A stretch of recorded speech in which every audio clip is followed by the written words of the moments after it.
বসন্ত নয়, আমার দরজায় প্রথম কড়া নেড়েছিল অবহেলা।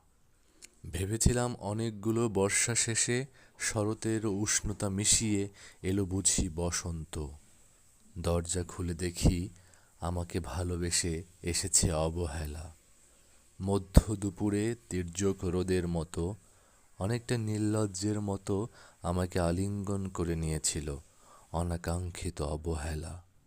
আমি চারপাশে তাকিয়ে দেখেছিলাম আমার দিন দশায় কারো করুণা বা আর্তিব পেখম ছড়িয়ে আছে কি না। ছিল না।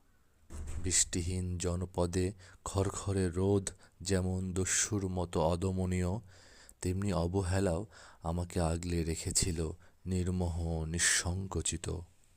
আমি অবহেলাকে পিছনে ফেলে একবার দৌড় দিয়ে এগিয়ে গিয়েছিলাম। তখন দেখি আমার সামনে কলহাস্যে দাঁড়িয়েছে উপেক্ষা।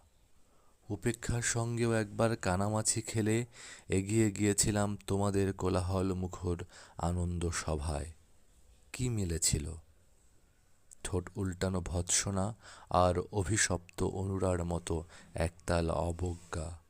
তাও সয়ে গিয়েছিলাম একটা সময়। হ্যাঁ, একবার তুমি বা তোমরা যেন দয়া করে বাঁকা চোখে তাকিয়েছিলে আমার দিকে। তাচ্ছিল্য নয়, একটু মায়াই যেন ছিল। হতে পারে কাপা আবেগও মিশ্রিত ছিল